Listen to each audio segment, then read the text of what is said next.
coming in half, like, let's get a stop and get the ball back and go score. And, the pick six happened twice, and then we're on fourth down. So, like, in a kind of a 6 minute span, kind of game got out of reach for us there. But obviously the ultimate goal is beautiful, but I don't think it diminishes what these guys did, being resilient this year, coming together. I think the culture of this team, where we're at, um, just like being around each other and, want to win the city of Cleveland. Like, never been high since I've been here. So I think that the future of that is something to look forward to. Joe, how difficult is that to replicate, though? Because, there are going to be new faces in here. It's not going to be the same group next year. How do you try to at least replicate that if possible?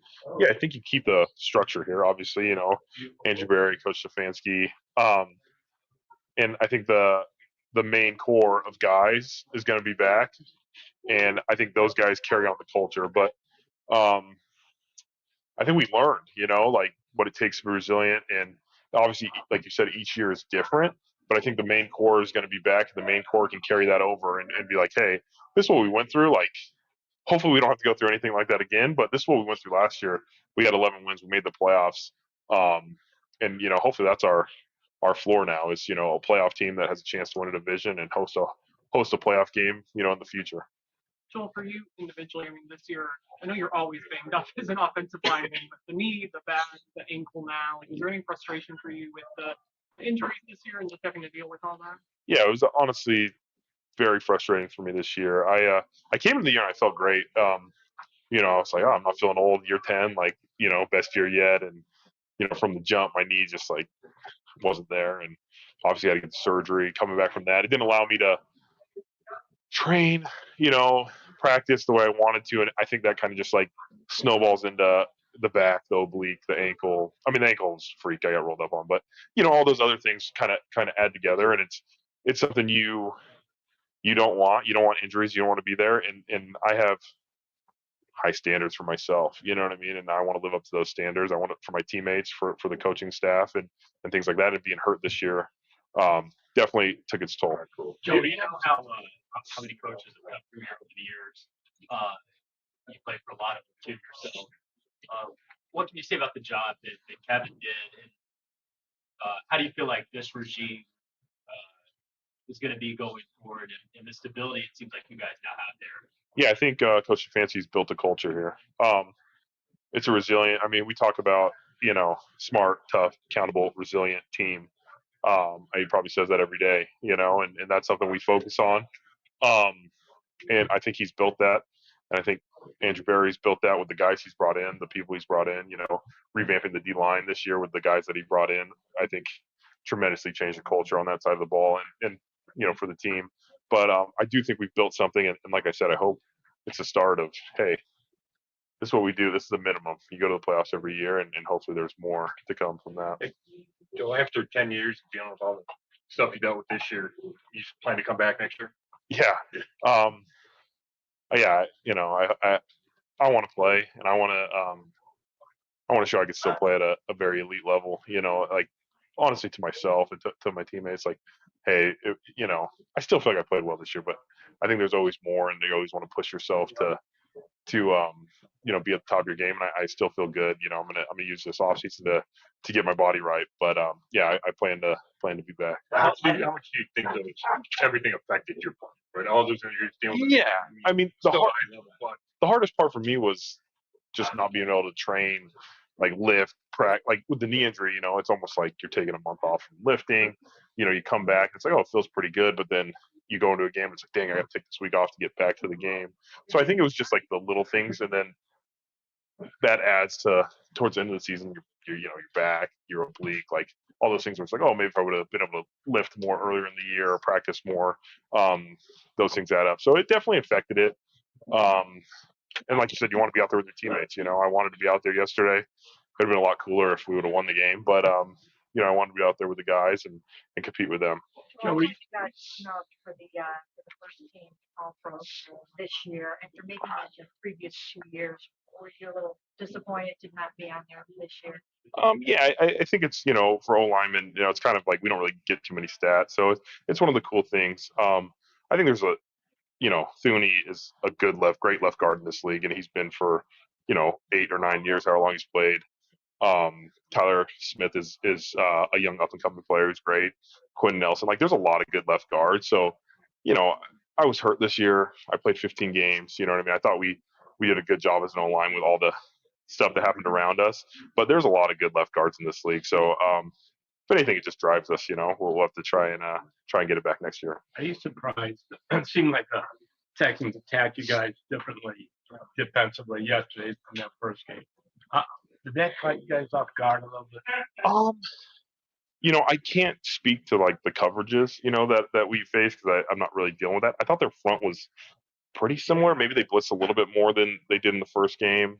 I think he just made bigger plays and bigger moments. Those pick sixes like were very tough for us to recover from, but they did a great job. They kicked our butt yesterday pretty good, and it kind of sucks to end the season on that note. Joel, overcoming the injuries we've seen for you guys this season. I know you guys did a great job with that, but with so many key guys that you lost, how much hope do you put in getting those guys back? Yeah. I was watching the when we were about to play Cincinnati, I was watching the first Cincinnati game, and we were pretty healthy at that point in the season, and I was like, Nick Chubb's pretty dang good at football. You saw some of the runs he did. Deshaun was making plays with his legs. Jack and Jed were healthy, and I was like, this is a whole different team. I was watching from week 1 to week 18. And to see those guys already putting in the work like this season, like in the training room and what they've done, it inspires me because I know those guys are coming back. And I told Nick, I was like, I want to be out there blocking for you again because I miss you and I appreciate everything he's doing to try and get back on the field. So when you look at the line of football and just obviously the big thing going, what just most impressed you about what you guys did as a team?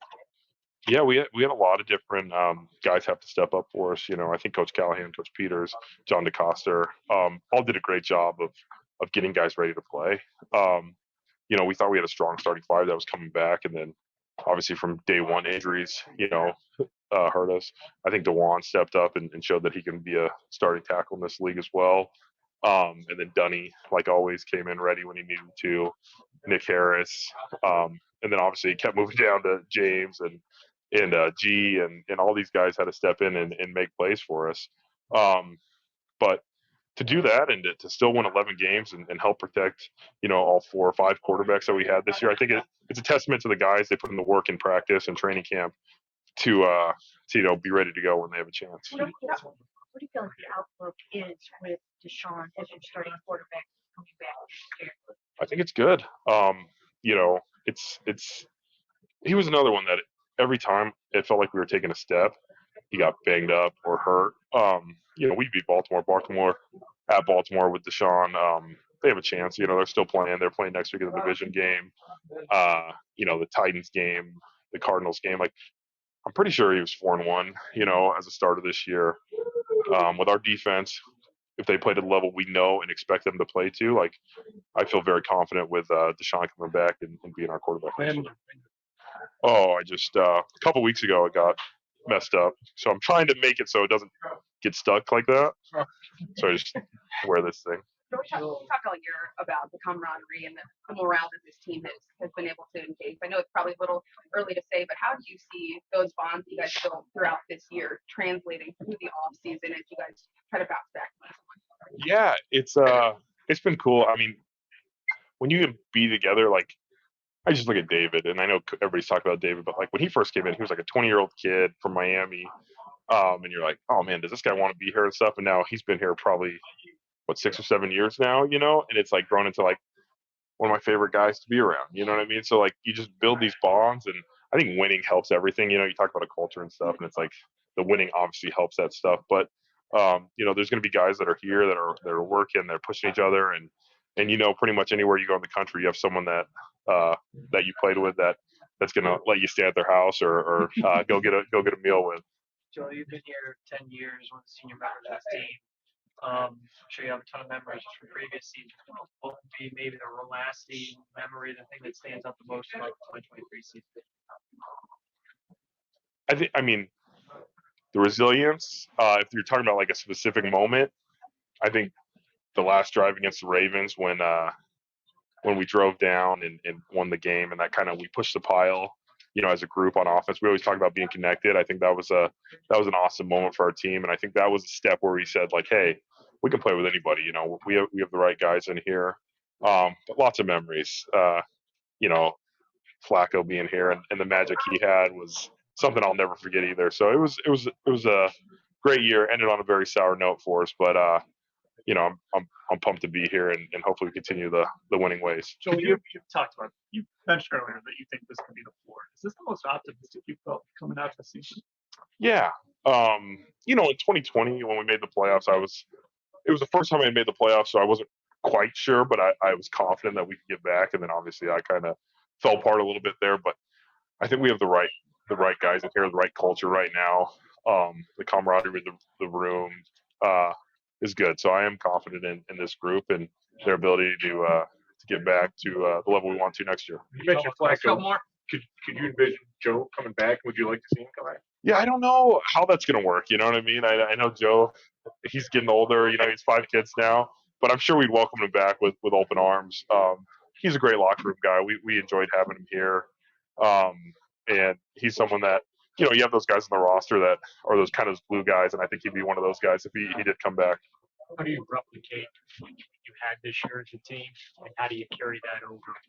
Yeah, you just keep bringing in the right guys. It sucks because the NFL, you're probably gonna have like a 20 guy turnaround. No matter what you do, but you want to bring in the right guys. You want to focus on some of those intangibles. But I think the core is here, and when you start from the top down, ownership to Andrew Berry to Coach Stefanski to the coaches to the players, like everybody's connected right now, and everybody has that same vision. I think that helps out the most.